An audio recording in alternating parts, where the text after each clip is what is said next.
Movie sword and shield training tip 1.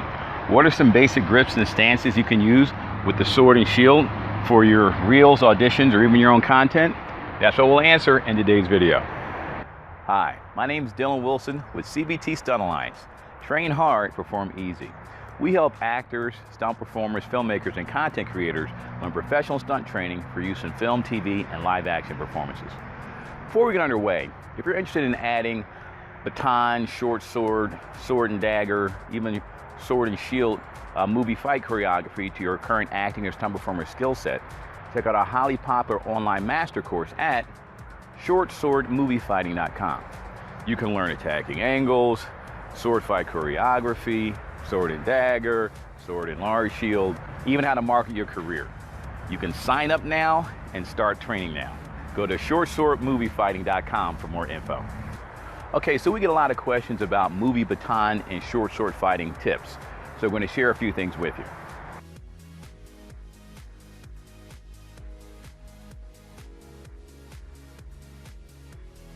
Now I'm actually an experienced stunt coordinator and full-time director.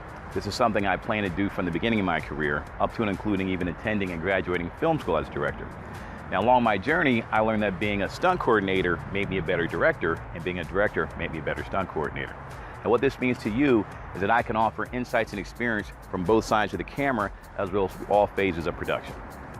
When we thought about what would help you the most, we decided to put together this free video course that will cover the basics of movie baton and short sword movie fighting techniques. This way you can use it for your reel, upcoming auditions, and even your own content.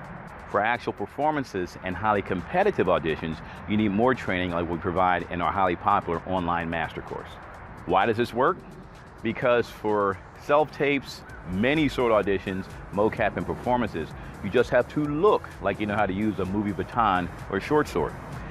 If you're not the lead or featured fighter, you're going to throw anywhere from 0 to 2 strikes, and then you're killed anyway. Check out this following clip to see this in action.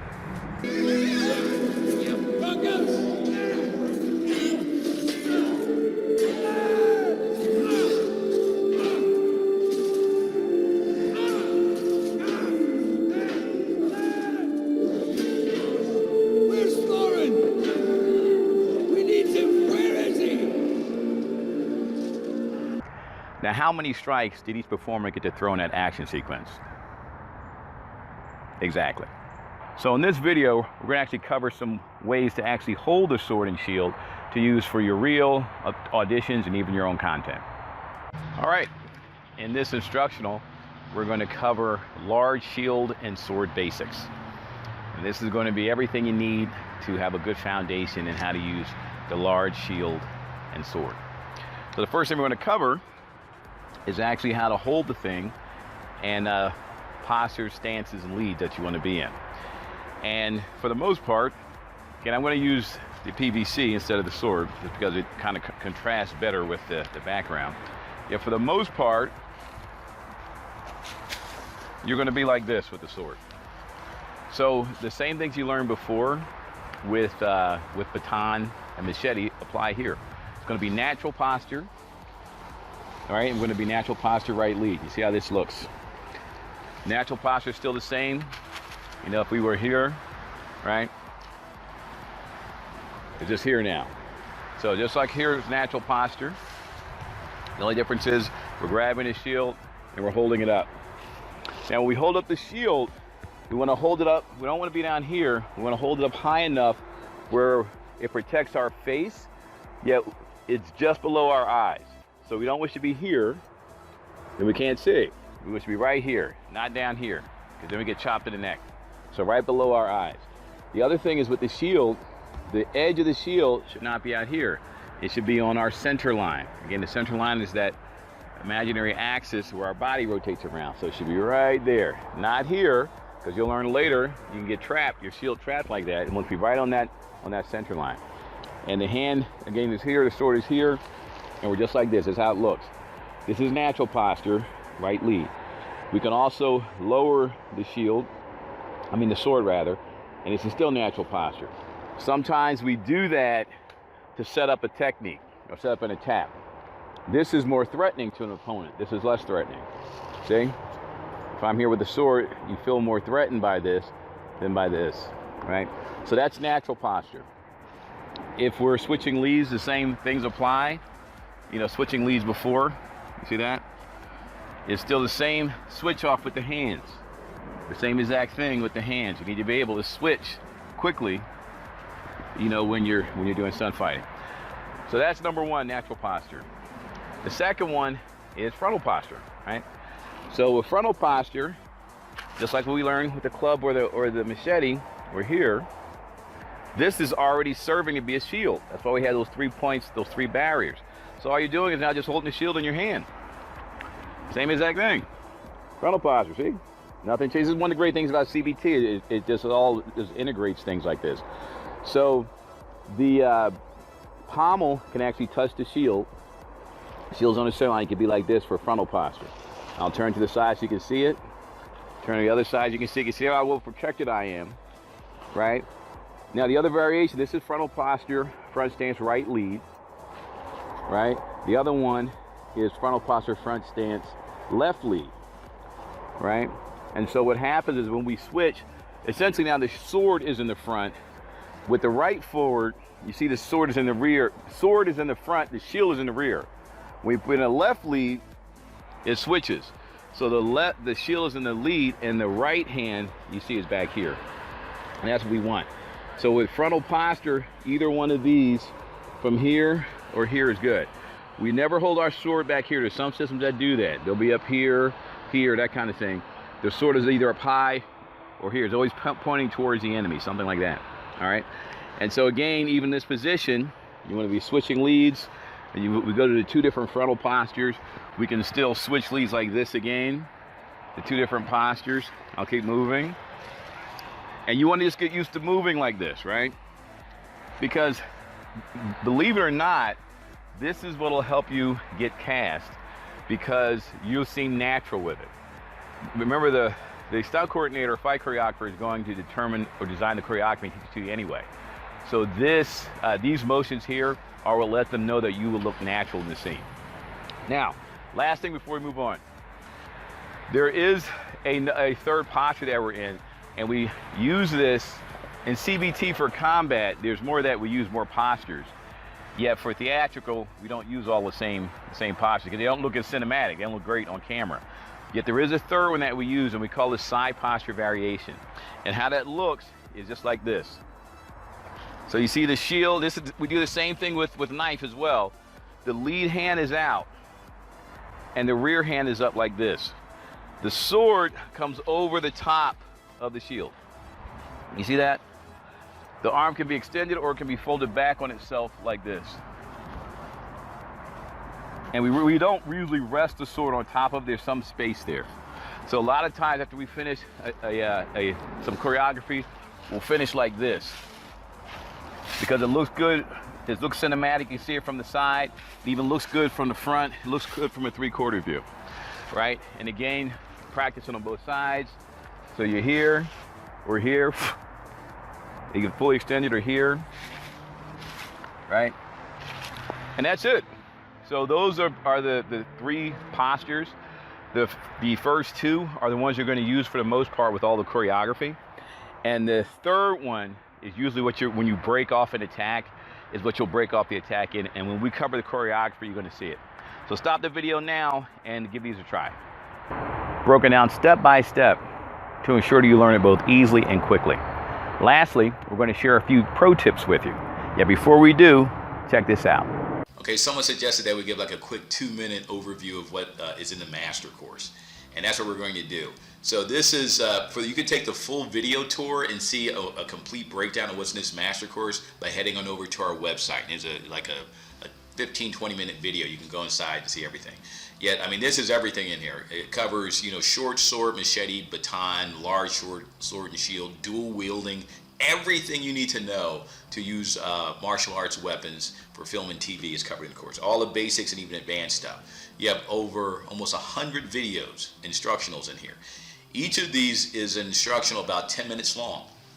We keep them about 10 minutes so they're bite-sized. You can easily learn it, easily fit it to your schedule. Some are a bit longer because they have to be, for the most part, about 10 minutes long. Look at all the things that you're learning. 15 attacking angles with the sword, postures, stances, leads, grips, everything that you need to know to be proficient with it when you're learning. Let's take a look at one of the instructionals now. Now this is, again, one of the counterattacks. So we're going to take a look at this now.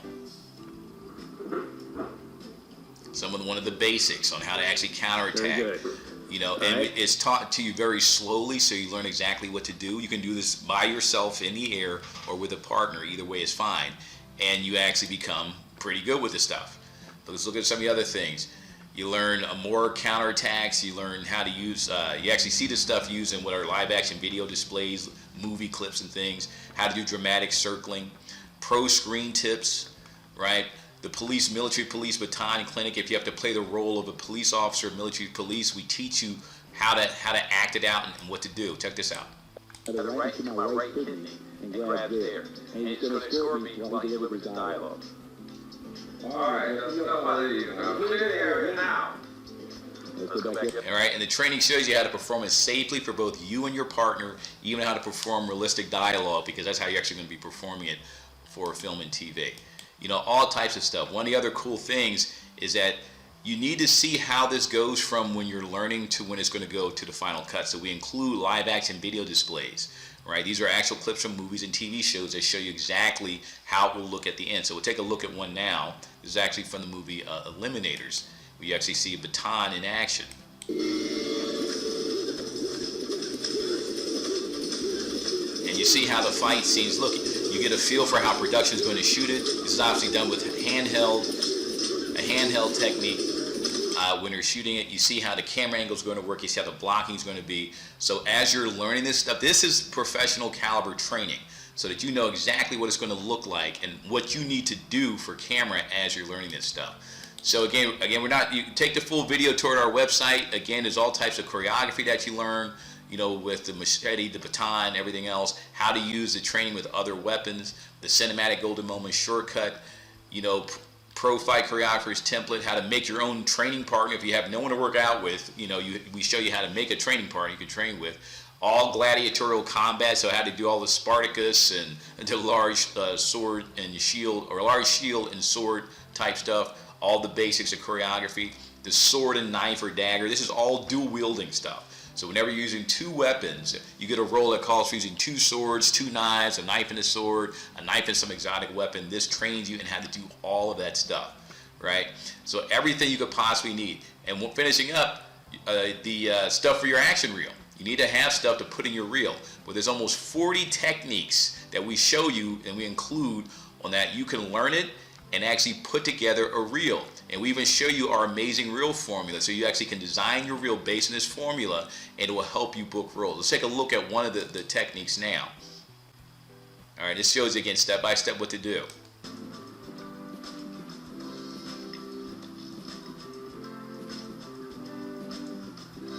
And you see that there's an explanation that teaches you all this stuff before this. Yet you see we teach it to you, we do it very, very slowly, not lightning fast so you can't see what's going on. Very slowly so you can observe the footwork, the arm placement, you know, how it should look, you know, how your body should look and everything. So there's never any mystery on how to do it. You get multiple angles, as well as you get support from us anytime when you're learning it. And that's not all, there's even more. We teach you how to market your career, you know, different things you can do, even help you get a certification and everything. So if you're interested in learning more, head on over to our website and take the full video tour. You're absolutely going to love it. So if any of the topics that we covered are of interest to you, definitely head on over to our website and take the free video tour. Now we'll share a pro tip with you. Pro tip: practice with a weighted shield. A weighted shield can be anything. If you're using a book bag or a cardboard box, put some weights, some old shoes or something inside of it to weight it. Actual shields have weight to them. And here's the thing, the more you practice with it, the more natural you'll feel and your body learns it. If you practice with a shield that isn't weighted, when you actually get on set or an audition or something, it's not going to be the same, it's going to throw you off. And this way you look natural, your body learns the movements, and anyone who sees you, stunt coordinator, director, producer in the audience, is just going to appreciate your performance. We can also tell you that even after working out for a few hours with a shield and sword, you feel it. You feel the weight, the weariness in your arms, your shoulders, especially in your back. So imagine working a 10, 12 hour day with sword and shield. And that's even like any weight that you're going to feel it after a while. You're going to be feeling that. Now imagine working 5 days straight and having to do that. You know, that's the life of a professional stunt performer at times. And so the conditioning is very important. One of the best ways to do that is to practice with it more, or even as you're walking around your house, just kind of keep the shield with you, right? And this will help to condition your body, and you'll feel a lot better and be able to last an entire shoot when you're doing a movie sword fight choreography using the shield. All right, make sure you like this video and smash that subscribe button so you don't miss out on our next training video. Also, make sure you sign up for our Pro Stunt Tips email newsletter to get professional movie baton and short sword fighting tips in your inbox. Lastly, if you'd like more information about our highly popular online movie baton and short sword fighting master course, go to shortswordmoviefighting.com or click on the link below this video. Again, my name is Dylan Wilson with CBT Stunt Alliance. Train hard, perform easy. Don't miss our next video when we share with you another movie baton and short sword fighting tip. See you next video.